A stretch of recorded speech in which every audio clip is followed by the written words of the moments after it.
All right, folks. So, okay. So we are here today for two purposes. Number one, we're going to go over a little bit of Siloam School information for folks who are interested in being docents. And number two, we'll end with a little MCTEC primer at the end of this discussion. But basically, what I want to talk about today is kind of a few things. Number one is, why is the Siloam School? I'm getting distracted. I'm sorry. I will just wait.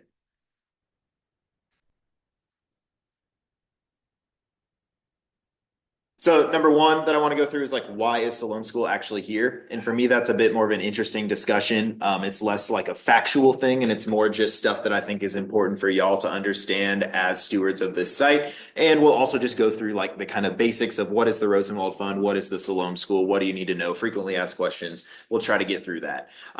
Depending on how much time we have at the end, I'm willing to stay behind. We can kind of chat in the school. No pressure to do that either. But anyway, let's start. So why is Siloam at the Charlotte Museum of History? I have this broken up into two sections. I'll talk more in detail about the stuff on the bottom, but one big reason Siloam is at the Charlotte Museum of History is because we have for a long time talked a lot about the 18th century up at the home site, a little bit about the 19th century era of enslavement, settlement of Charlotte, growth of Charlotte, all of that era. But for a long time here at the museum, we did not really talk about the 20th century. That was kind of out of our lane, if you will. And so now we thought that in addition to the 18th century home site, adding a 20th century building allows us to have a lot of discussions that we weren't before. I am. Thank you. So the second reason, the more sort of logistical reason why Siloam is at the museum is because of our community-based work that we do here. So that's really important. A group called Silver Star reached out to us. They are a Black men's fraternal organization, and basically their mission is to save Black buildings, or that is part of their mission. And they essentially, this is oversimplifying a bit, but they reached out to the museum and we formed a partnership to fundraise to save the school. So in addition to those things, there's some other stuff on here that I want to get into the details a little bit more. So another reason why is Siloam at the Charlotte Museum of History is our historic preservation mission. So the reason why the museum is here is because of the historic home site up there. It's because of the DAR, all of the restoration work that they did starting in the 1940s all the way through the 1970s. And again, in the 1990s, we continuously do restoration work here at the site and historic preservation work. We have our Charlotte Gem Preservation Awards. There's all sorts of stuff like that, right? So Siloam is a natural next step for us. We are the people who advocate for saving buildings, so we saved a building. Right. On the right there on the screen, you can see some of the architectural plans from Siloam. One interesting thing to note about Siloam that's different from the Rock House.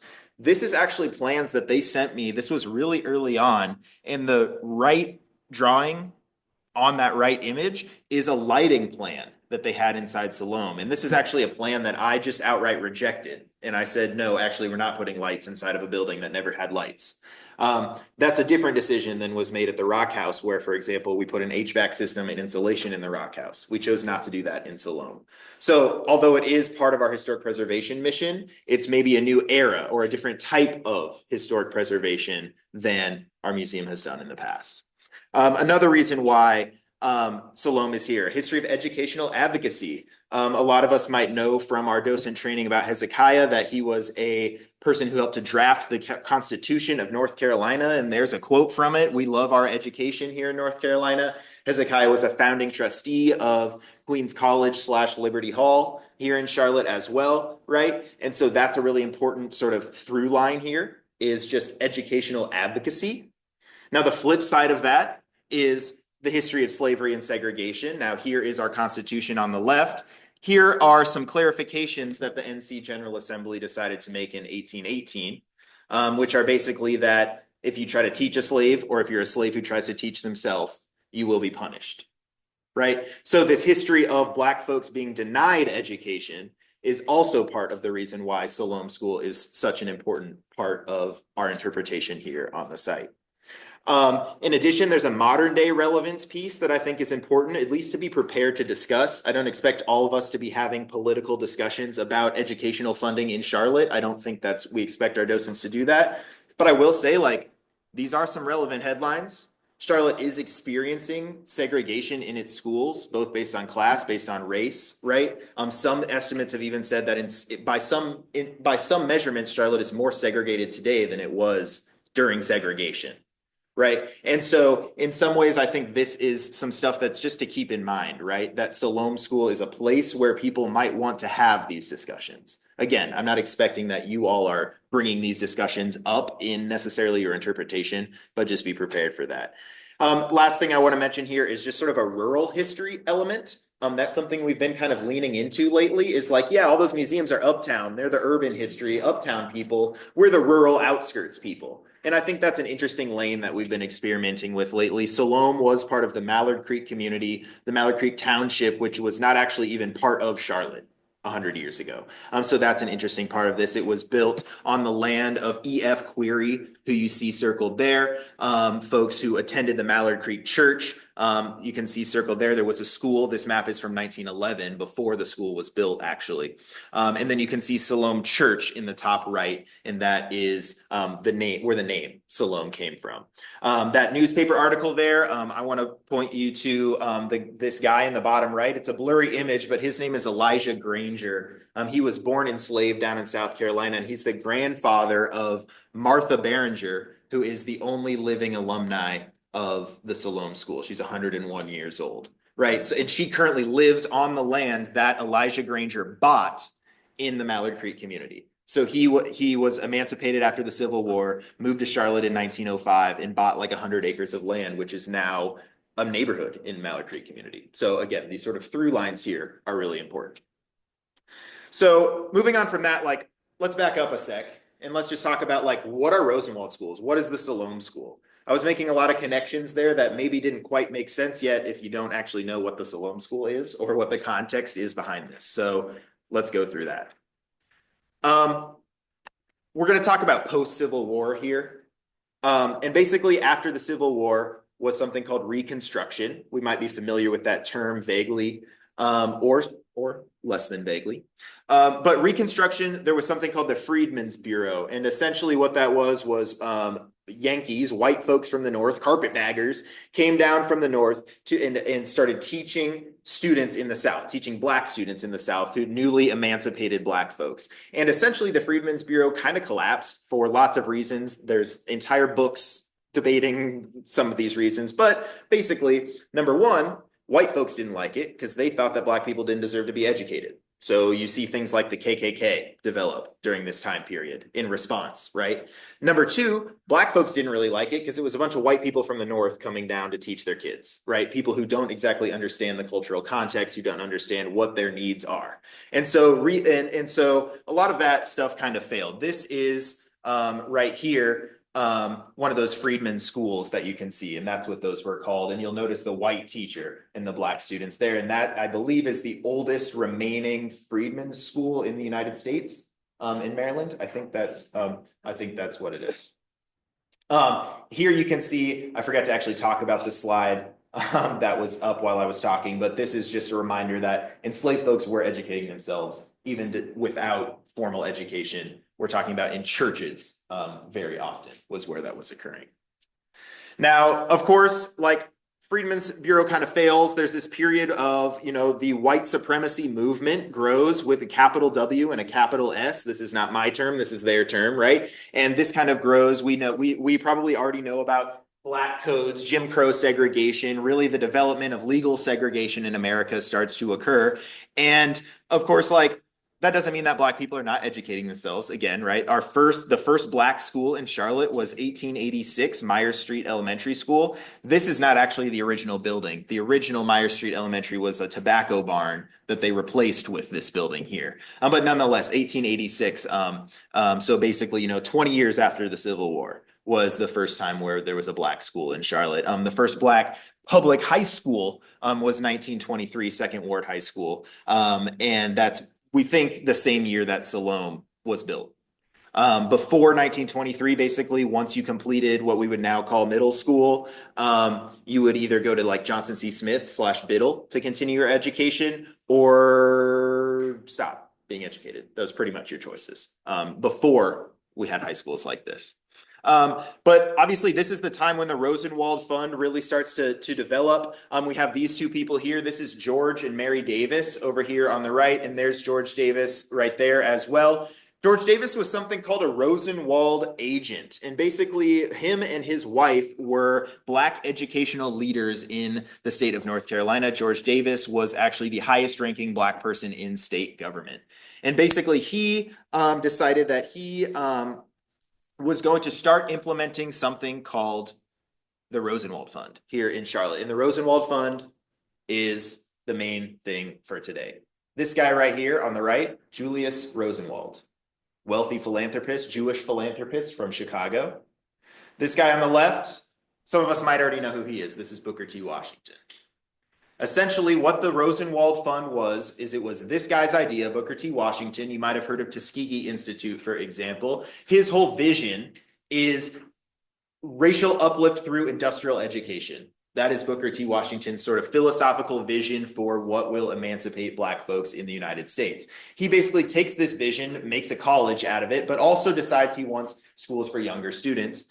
Essentially brings this idea to Julius Rosenwald. I'm very much oversimplifying this story right now. There are whole books about it, but essentially he brings the story to Julius Rosenwald, wealthy philanthropist in Chicago with a history of, in Chicago, a lot of Jewish and Black workers organizing together. Julius Rosenwald kind of thinks this legacy is important. He's also extremely rich. He owns the Sears company. And he basically bankrolls an entire project to build a ton of schools across the South. So here's one of these rallies. You'll notice that George Davis is speaking at this you'll notice it somewhere right there. Dr. George Davis, Rosenwald School agent, will be the principal speaker for the day, right? So Black folks are basically fundraising to make these schools. And what are they fundraising for? So what is the Rosenwald Fund? So number one, what is the Rosenwald Fund? No, the first thing they're doing is they're sending around plans. So these school plans right here were free for anybody who requested them. Siloam School is this plan right here. This is plan 1A. This is the exact plans that Siloam School was based on. And this community school plan pamphlet or booklet, the whole booklet, is actually on display inside the Siloam School. But these plans are really cool. They're really specific. So if you look here, we're talking about how many acres of land, what's the orientation, how many feet wide and deep it should be. Let's talk about the proportions. Let's talk about the type of landscaping depending on the size of the school. We're talking about paint colors. We're talking about, right, again, orientation down here. So the Rosenwald plans are really, really specific. And he's basically taking that Sears catalog model, right? That whole, you could buy a house through the catalog, like literally. He's kind of taking that model and applying it to schooling. So again, these are free plans for everybody if you want them. And so that results right here. This is a map. Every single dot on, this is a map. This is a map of every dot on here is a Rosenwald school that was built between 1915 and 1932. So this is not just like a pet project of two people. This is like a revolution in modern public schooling in the South. Like the way I like to put it is that without the Rosenwald Fund, like modern public education of Black students in the South would not exist in the way that we understand it today, right? 5,357 buildings, and that's only the official Rosenwald School building. So that does not include the Siloam School, actually. Because as far as we know, the Siloam community, if you will, did not actually take any money from the Rosenwald Fund. So usually the Rosenwald Fund would provide about a third of the funds. The school board would usually buy the land or at least provide some funding, and then the local community would fundraise the rest. But as far as we know, the school board bought the land and the community did the rest at the Siloam School, which makes it pretty special. Zooming in, right, you can see that the Rosenwald Fund was really important specifically here in Charlotte, Mecklenburg County. Where are we? Mecklenburg County is kind of in this, my laser, kind of right there, right? There were more Rosenwald schools in North Carolina than in any other state. And there were more Rosenwald schools in Mecklenburg County than in any other county in our state. So in other words, in some ways, Mecklenburg County was kind of the epicenter of the Rosenwald school movement in the United States. That might be overstating it a little bit, but it is important to know that this was a place where they were arguably more important than in other places. You might be able to put it that way. There are 7 of the original 24 remaining, here's 5 of them. You'll notice a lot of them are like community centers or church buildings, which I love because that's sort of continuing the legacy of what these buildings were as community-based learning centers. Here's 2 more, the Newell School, which is also kind of up in the same region of Charlotte, and the Siloam School there. So that makes 7 that we know about that are still here. So where was Siloam School located? Up in the Mallard Creek community. This is that same map I was showing you earlier with the circles on it, up here where that star is, and we're down here. So here's the map today. This is a map, I just pulled that off Google Maps. So Mallard Glen apartment complex is actually where the Siloam School is. You can just drive there now. I actually took one of my coworkers there just a few days ago. And then here we are down here. It was about, I think like 9.5 miles is how far it traveled on a truck to get here. And I think I have a video here in a second that I'll show y'all. Here's the video. I'll just kind of talk while this video is playing. It's kind of long and, eventually I'll run out of stuff to say and we'll go to the next slide. But this is the Siloam School at its original location. You'll notice that it is sort of being dominated by apartments when they'll show another view here in a second. You can see that it was obviously not in very good shape. And so a lot of the work that we had to do to move the building was making sure the building was structurally sound on site. So now we're getting into kind of what did we do with the building? And as you see here, a lot of this work is happening in its original location. So before we could even put it on a truck, we had to replace one of the main structural beams. There was a lot of just removing kind of scrap and stuff that might not have been safe to move along with the building. A lot of rotting wood and things like that. There you can see this building was actually a auto garage that when a family owned the building for a while. And so we had to frame in what was a garage door and make sure it was structurally stable. You see them doing that inside the building here as well. I'll skip forward a little bit. Well, I don't want to go to the next slide though. No. Let's see what we can do here. That's so annoying. Okay, well, we're not going to do that then. But anyway, this video was linked in the materials that we sent you. So you can see the building being moved. There's also photos of it. There's also photos of it on the back of a truck as well. But here's some of the photos of the inside of the school.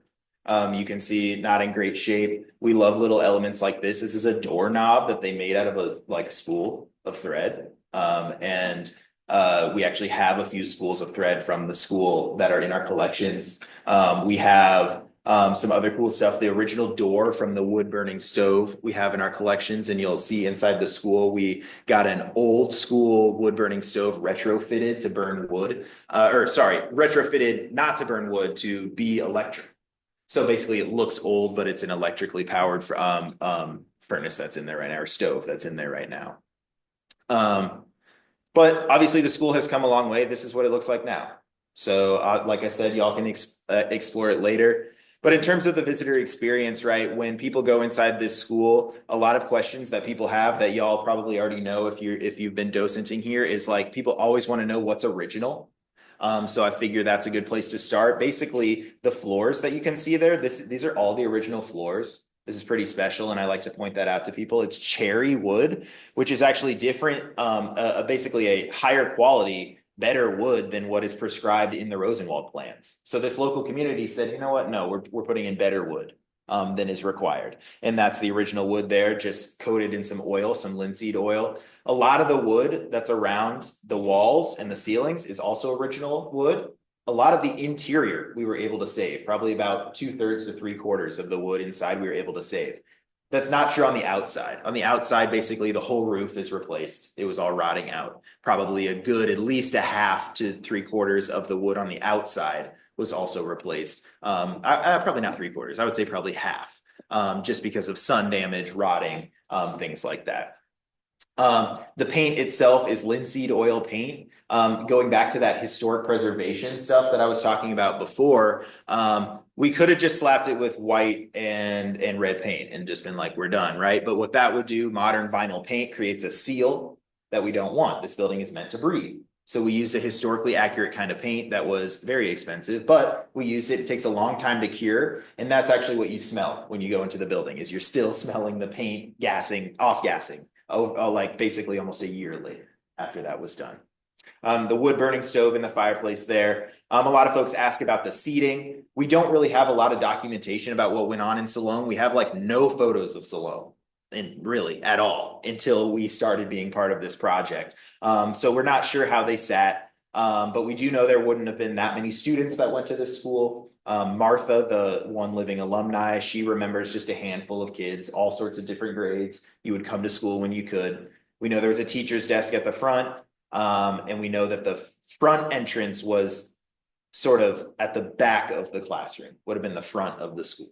And then there was the industrial room behind this wall here, and that would have been what it sounds like, right? It's where they're maybe storing things like sewing machines, carpentry equipment, agricultural tools, that kind of education for the kids as well. But again, like the paint, all of that stuff is prescribed in the Rosenwald plans. A lot of really detailed stuff there. Other things in terms of the visitor experience, there's QR codes in there to the guidebook that y'all got. So if people are really want to get into the details, see a lot more photos, make sure that they see that guidebook. We also have this brochure that people can pick up that's here at the front desk. That will also link them to a lot of the same information. So if there ever is like sort of the nitty gritty of like what happened when, and if you're not comfortable having that off the top of your head, just refer people to that guidebook and it'll get them a lot of the info they need. So other resources, like this was just meant to be really brief. Like I said, I do want to just kind of hang out with y'all in the school if we have time after this and just kind of dump all your questions at me and we can kind of, I think it'll be more effective in there. But I do want to say we have some oral histories and interviews. We actually have 2 different interviews with Martha. One of them is really, really hard to hear, like honestly, not even really worth trying. The second one we did caption. So we do have a pretty good oral history with Martha. We also have an oral history with Luther Reynolds, who lived in the building when it was a house. Which is pretty special. HistorySouth.org is Tom Hanchett's website. I know Saskia linked you to a lot of resources that he has. Specifically, if you're looking for more general like context, what was the Rosenwald Fund? How did it start? Who was implementing it in the state? He'll have that on there. Obviously, our guidebook. There's lots of books. I set them out here. Those are just a few examples, but there's plenty of different reading materials. Just ask us if you need book recommendations, what types of books you're looking for. We've got everything from like photojournalism stuff to like just pure academic history stuff. And then last thing is come on a tour. Like as volunteers, like we hope that y'all feel empowered to do that. If you ever want to come here and just go on a tour and just sort of feel out how we interpret stuff as staff, how you might want to interpret stuff, that's always an option for y'all. In addition to just like asking me questions. So I'll leave it there. Again, I know that was a pretty general overview, but I hope what I was trying to do is give you a little context about like how we think about this, how you should approach these discussions as docents. We do want to trust you again and empower you all to tell the stories that you think are interesting. I don't want to prescribe a particular kind of narrative. Like I was saying, all of those why reasons, I don't expect that like y'all are going through the bullet point list of here's the 5 reasons why Siloam is at the museum. I hope that those are just jumping off points for you to think about like what might be an interesting way for you to have that discussion with visitors in a way that you feel like is cool. So I think that's it. How much time was that? Perfect. Cool. So I guess, do you want me to take questions here? Like I said, I would like to take questions in Siloam. So if you do have like very Siloam specific questions, maybe hold them for later. But if you have more general questions, I'm happy to try to answer some here. Those are the tours. Are we to include this as part of the tour? Yes. So basically, I guess I should have started there. Thank you, Tom. Essentially, what we discussed last time, if y'all were here, was basically the new tour structure is that folks will have hopefully gone on an audio tour of the site, or at least have had that option to get some of the context about what was this land, right? So they should already know this was a plantation. People were enslaved here. That was a dairy farm. It's 6.5 acres, Revolutionary War stuff. The house was built in 1774. Like they should have kind of that basics. Your job as a docent then is to take them inside of the rock house.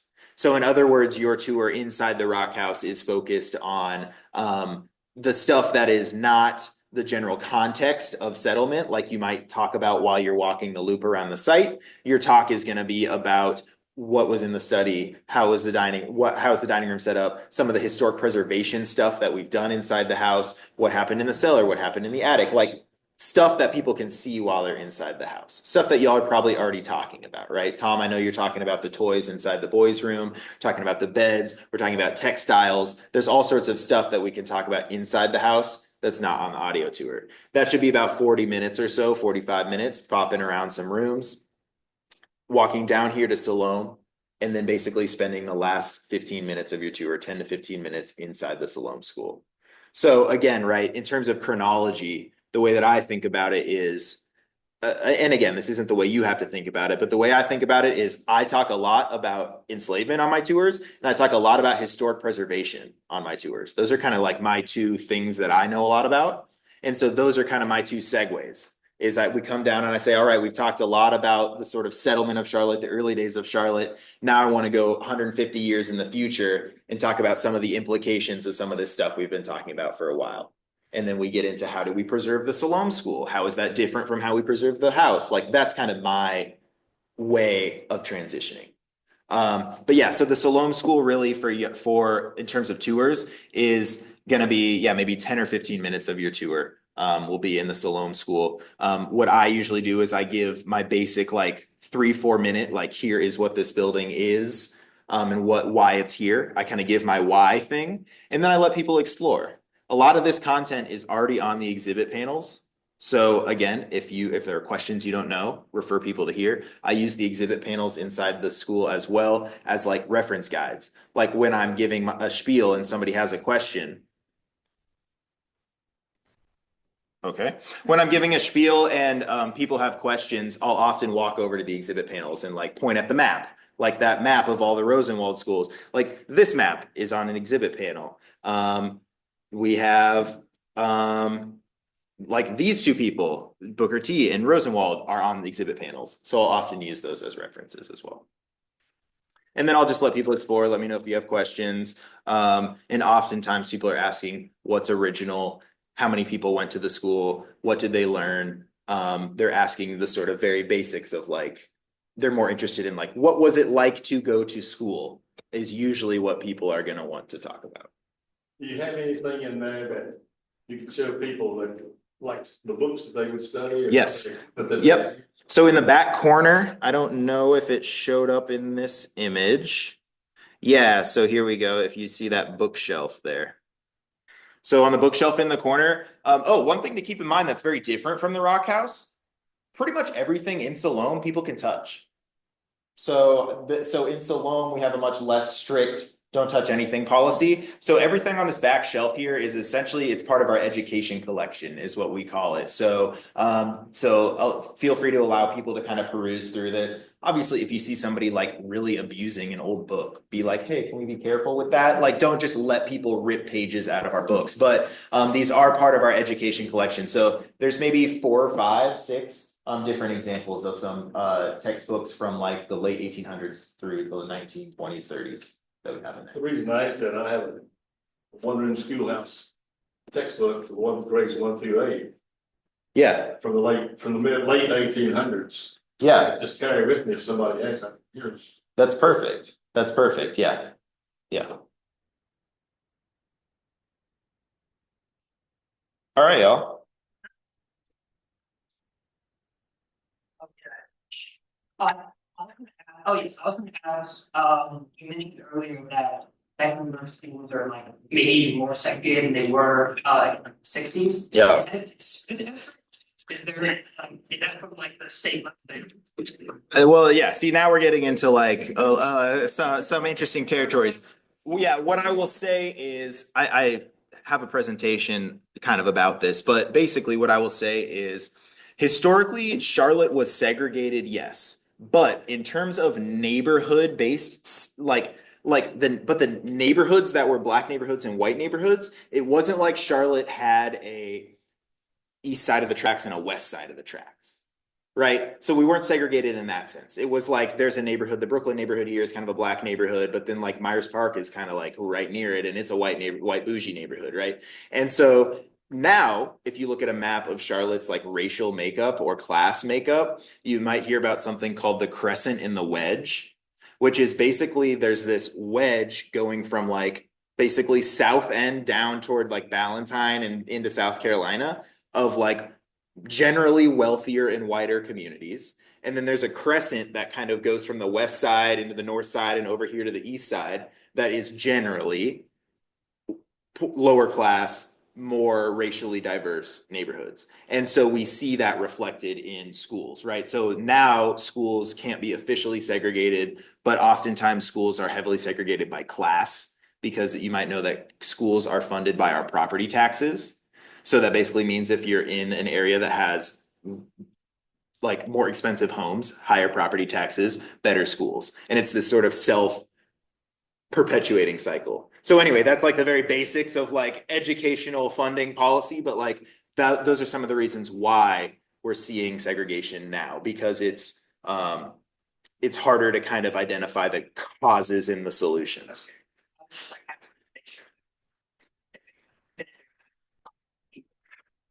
Maybe this part there. Like, you know. Right.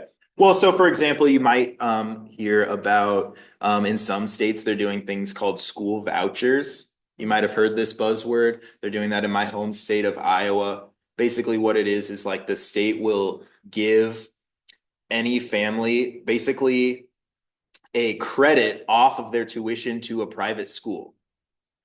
And so essentially that means that it's basically incentivizing families to leave public schools and attend private schools at its basics, right? Like this is, again, very much oversimplifying, and I'm kind of revealing my thoughts on this right now, which I hope y'all will sort of forgive, right? But basically like that is another reason why we see sort of segregation happening, because it's not like officially happening, but it's sort of people are making choices to attend certain schools based on all sorts of reasons. My kid was bus. My kid was bus. Some of the busing program. Yes. 40% white. My kid was bused all over the county. And I think in 2001, and it came there were various ideas and choice. Like everything being segregated. Yeah. So that actually is great. Yes. You got to book out about it. I'm looking. Right there. To force busing to solve a great segregation. And it was really one of the most successful in the nation. We became one of the most integrated school systems, probably 20, 25 years until a white person who was on the school board filed a lawsuit challenging that decision, which had been in place and administered by the subsequent federal judges for about 20 or 30 years. And the court overruled the decision, pulled back on busing, and forced the school board not to make any further decisions based upon the original order. And they went back to more quote neighborhood schools. And so consequently, based upon where everybody lived, you ended up with more segregated schools than ever. Right. And so that book right there is called A Dream Long Deferred. It's basically a history of a case called Swan versus Mecklenburg County, which is it's sort of one that you might have I remember it from like AP US history. Like I remember having to memorize that case. But anyway, like that was a case, Mecklenburg County. It was basically it went all the way up to the Supreme Court. Is busing constitutional? Basically active integration versus just desegregation? Basically was what that case was about. And the Supreme Court said busing is legal. The Supreme Court actually said that school districts have an obligation to actively integrate, which was why that case was so awesome. And it's why Charlotte in a lot of ways was a leader of desegregation, like you said. So yeah, thank you for that context. Also, I guess that's a good segue. Like you're next up. So anyway, thanks y'all. Like I said, stick around. I can be here as long as y'all want to be here. I love hanging out in Siloam. Happy to chat with y'all there. Thanks.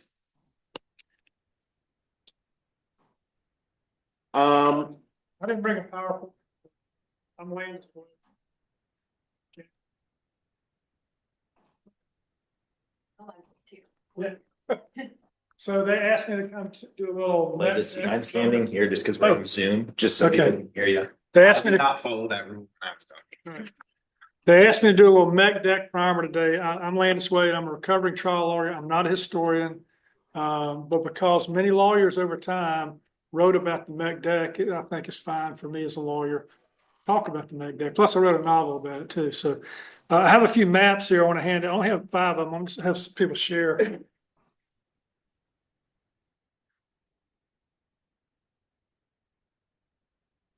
So the map that I'm handing out today is one of the undisputed facts about the Mecklenburg Declaration of Independence. There was, in fact, a horseback ride. And it did go 500 miles from here in Charlotte to probably somewhere near Trade and Trine uptown, because that's where the man who was riding the horse had a tavern. There's a monument there today which marks his tavern. His name was Captain James Jack. He got on a horse. He rode 500 miles to Philadelphia. It was treacherous. Even though our nation had not declared independence yet, we were at war at the time. And had he been caught with what he had in his saddlebag, he probably would have been hanged. So, and he got stopped, as the story goes, he got stopped in Salisbury. They're holding court, and a couple of loyalist lawyers said to arrest that man. And the story is he pulled out his pistols and kind of, segued his way out of there and got on horseback and kept on going. That's probably not true, but it makes the story better. Anyway, he got all the way up to Philadelphia and he handed what he'd been carrying in his saddlebags to the delegates from North Carolina, who, by the way, were a little bit on the fence at that time about whether to declare independence. And they went in the back room and they talked about it and they came back out. And 50 years later, when they got Captain Jack to sign an affidavit, and I'll explain that in a second, he said that he was met with sort of a tepid response. They said that we appreciate the zeal of the citizens of Mecklenburg County, but your actions are premature. And he sent him home. So the question is, what was in Captain Jack's saddlebags? If you believe the story, what he carried was something called the Mecklenburg Declaration of Independence, which would have been signed 1 year and a couple of months before the Declaration of Independence. In fact, on May 19th, 1775, and Janet's going to come up and talk about what's going on this month, because if you can do your math, I wasn't a math major, but that's 250 years ago, right, from right now. And on that night, May 19th, 1775, Colonel Thomas Polk had sent out an edict to all the surrounding counties to bring 2 militia representatives from your militia to meet at the Mecklenburg County Courthouse, which at the time sat right smack dab in the middle of Trade and Trine, because it was what? A trading route, right? And that's where they held court. It was a small log courthouse. And so they all came in and they were meeting and conferring, because what had happened 1 month before then, on April 19th, 1775, there was this fellow named Paul Revere, and he went out on a nighttime ride. He didn't get far before he got caught, but it was only about 20 miles. But he was riding because the British were coming. In fact, they came and they fired on the militia men, and they kept marching to Concord, and that's where they fired the what? The shot heard around the world. Well, the shot didn't get heard all the way down here for about a month. We didn't have Twitter. We didn't have news channels that could communicate that message. It took a rider 30 days to make his way down the coast. And as the story goes, he happened to show up on the very night that these 26 representatives were meeting in Mecklenburg County at the courthouse with the news. And John Maynard Alexander, who was the secretary of the convention, hear that name? One thing Nolan didn't mention in the things that Hezekiah signed was this thing called the Mecklenburg Declaration of Independence, if you believe the story, right? So he was one of the men there at the time when this rider came in. And he gave them the news of what happened in Concord and on the Green, where 5 militiamen were killed. And John Maynard Alexander wrote in his journal, he said, "We felt and smelt the blood of our countrymen, And then and there, we took pen to paper and we declared ourselves independent from the most powerful nation in the world. All right. And the next day, if you believe the story, they read that short 5 resolution Declaration of Independence on the courthouse steps, and people tossed their hats in the air. Some of whom fought gallantly in the war and were interviewed years later, along with Captain Jack, about what actually happened 50 years ago. Now, if anybody ever asks you about this, the one thing you can tell them is that, because a lot of the historians will tamp down the fervor of those of us who believe in the Mecklenburg Declaration of Independence, because they say, wait a minute, there is no document, there's no primary authority for this, right? You've got to have a document for history to be proven to be true, right? I mean, and so there is no document. And why is there no document? Because John Mendel Alexander's home was made of wood. And one night it burned in 1800, and everything in it burned up, including all the copies of the Declaration. Now, there were some rough notes that survived, and some things on there that talked about absolved and de jure from the mother country. But, they had to sort of piece together what happened. So there's not a surviving document, except one. And that one document that does survive, another undisputed fact, and you'll see on the historical markers in downtown Charlotte, the Mecklenburg Resolves. Well, even though there were resolves in the Mech Deck, the Mecklenburg Resolves were 30 resolutions. And I'll tell you this, it wasn't a poet that wrote this, it was a lawyer, because they're boring as hell, right? It's 30 things about how to govern yourself, right? Including where to store the ammunition, all this kind of stuff. And so that's what survived and was discovered in 1837 in a newspaper. And that's how we know that this thing happened in Mecklenburg County. But the historians say the reason there was no Declaration of Independence is because that thing, that Mecklenburg Resolve, does not have the word independent in it. Here's an interesting fact. If you like corroborating evidence, well, in 1900, they were doing some research. One of the towns that Captain Jack rode through was Winston-Salem, Bethabara. A lot of German merchants settled there. One of the things the German merchants do was keep meticulous records, right?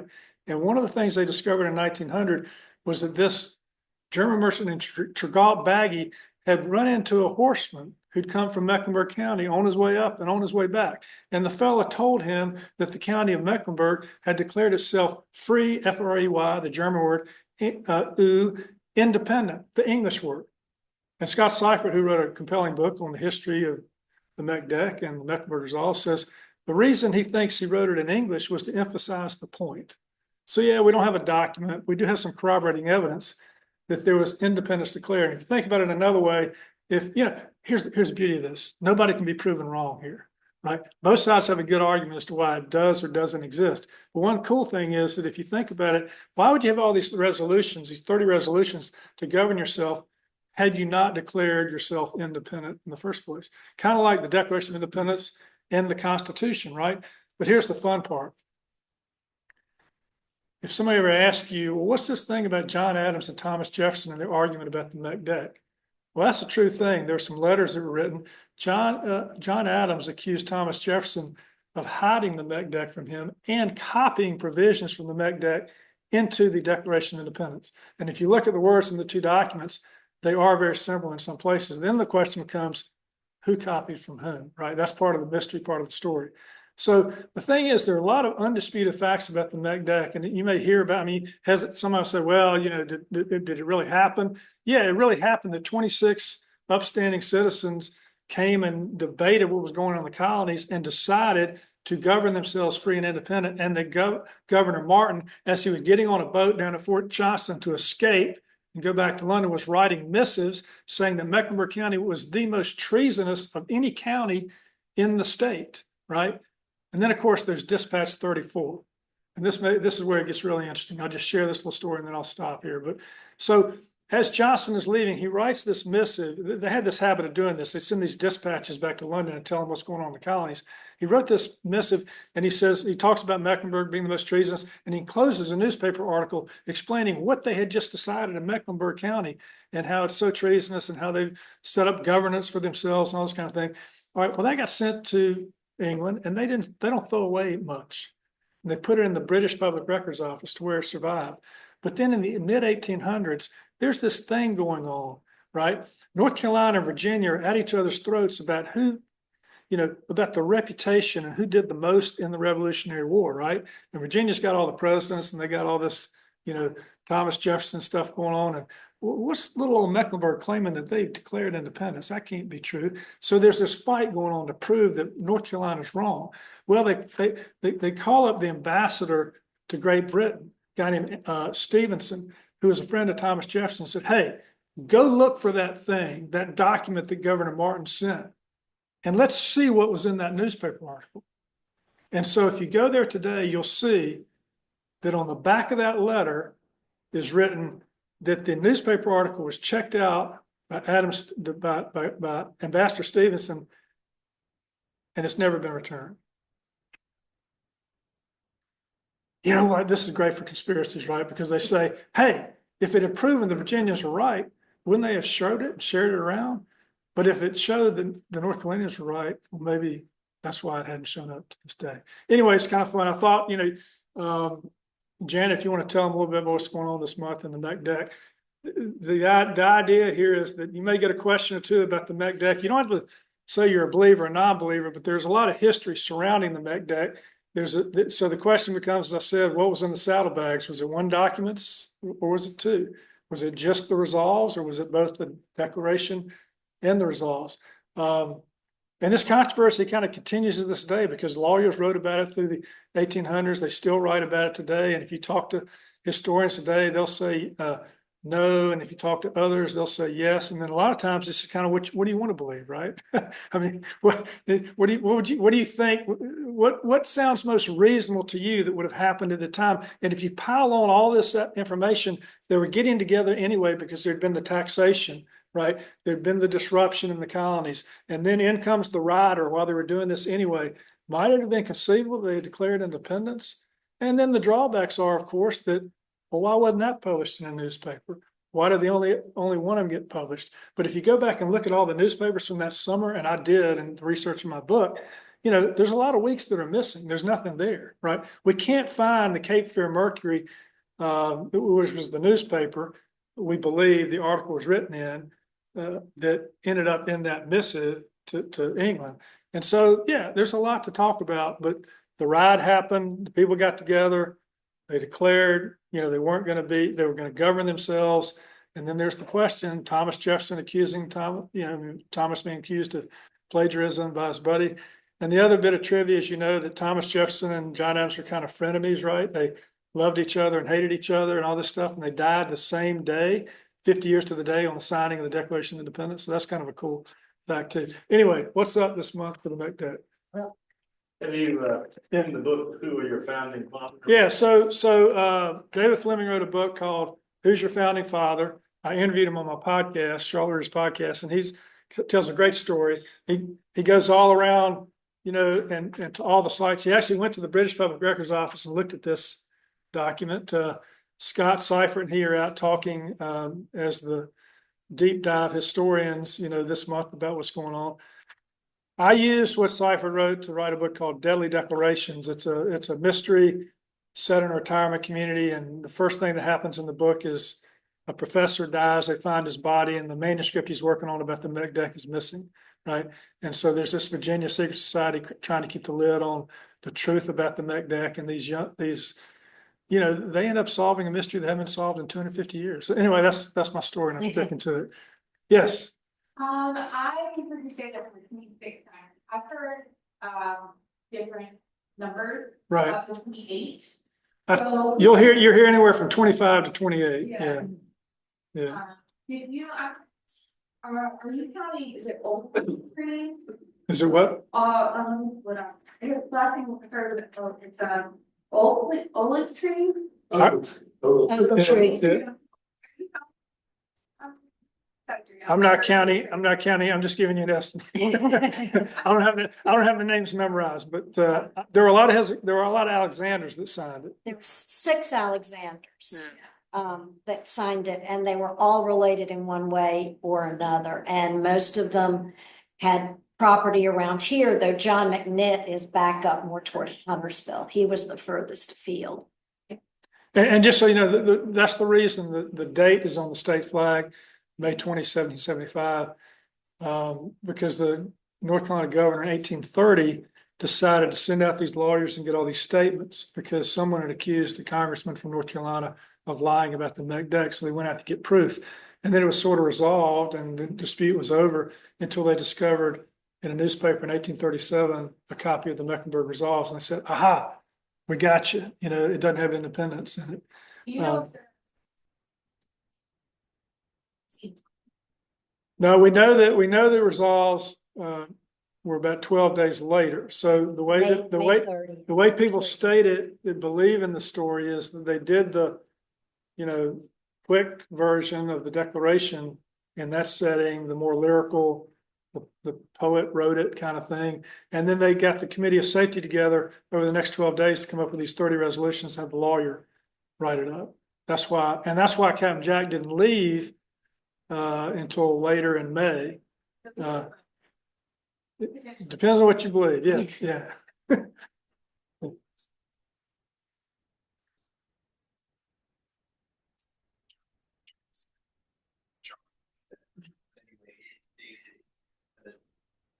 Resolves printed in the newspaper on like maybe June 15th Right. of 1775. So like that is the document that is sort of the proof that the Mecklenburg Resolves exist. We don't have an equivalent period document with the text of the Mecklenburg Declaration. So that's sort of the main crux of the. But the notes of John McNick Alexander, Right. the Mecklenburg Declaration of Independence in the archives of the University. Check. Library, and that's what the Davy.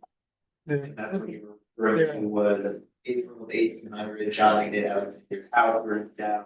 September of 1800, that William R. Davy was the founder of UNC Chapel Hill.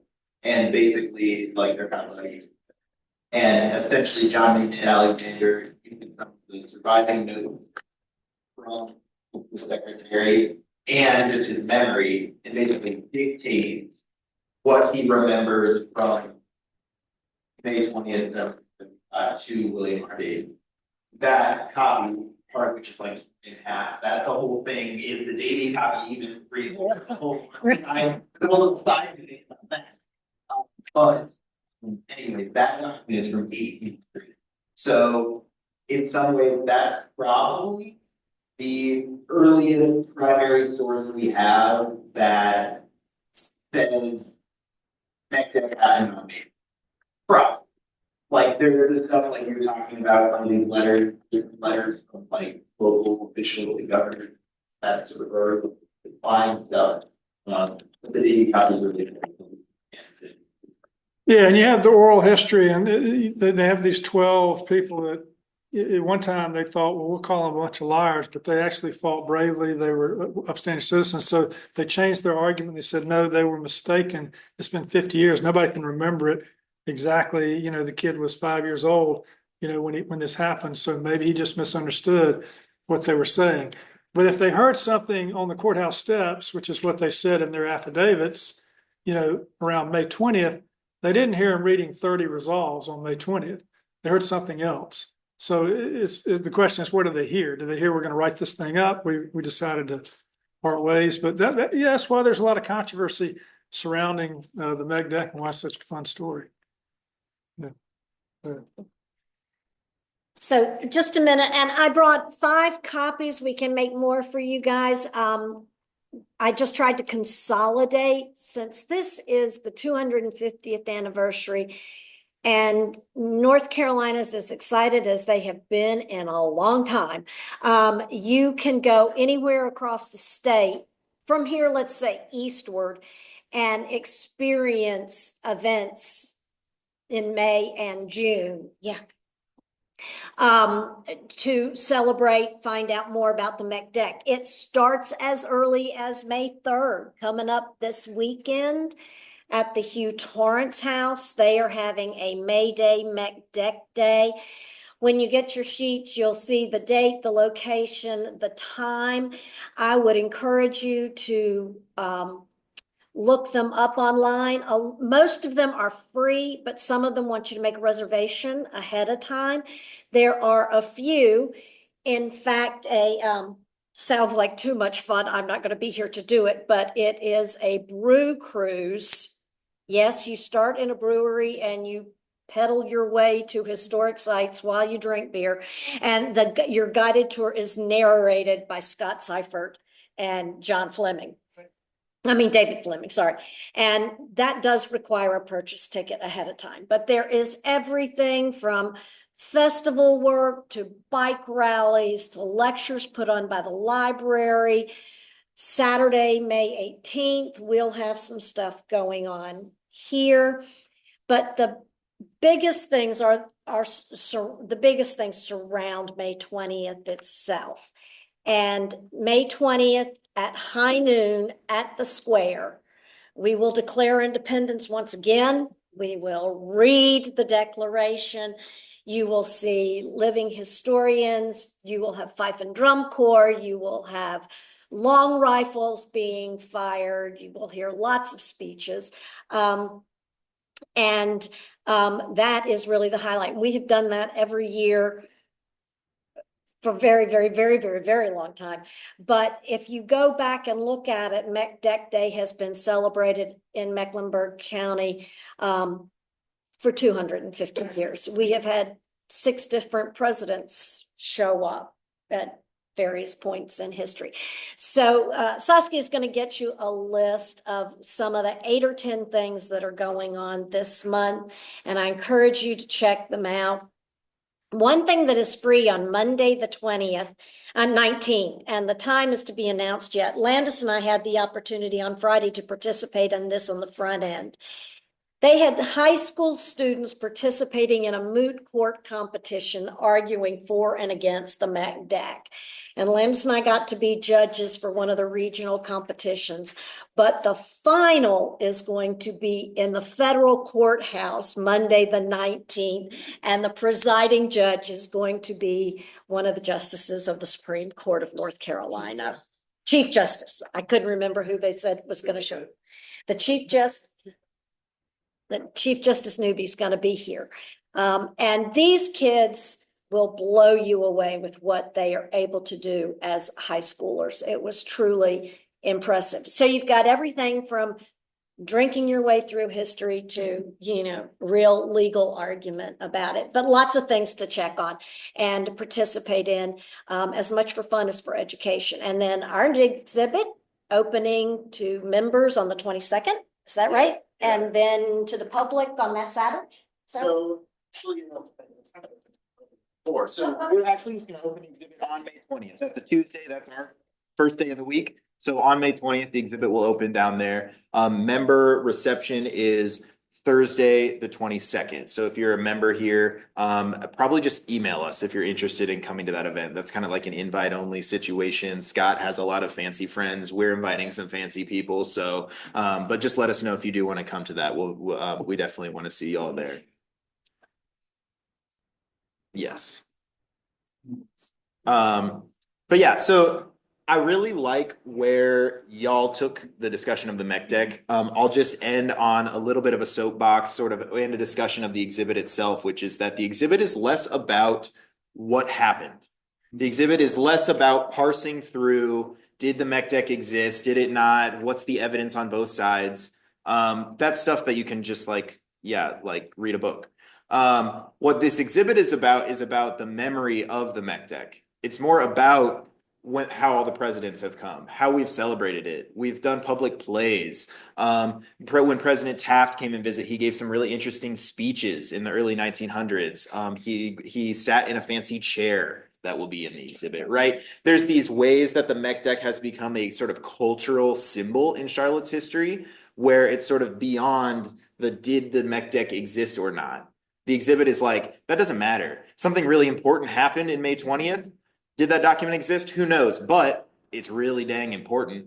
And for 250 years, we've been grappling with all that stuff that comes with it, right? So that's kind of what the exhibit is going to be about. So again, the expectation is not that you all are mech deck experts, but the expectation is that you understand there's this thing called the mech deck. May 20th is an important day, and there's some controversy over what happened. If you can kind of be able to discuss that, you'll be good to go. In terms of docent here, obviously we're all nerds in this room, so read more if you want. But it's 7:05. I am going to stop the recording right now. Thank you, Mike, for being on.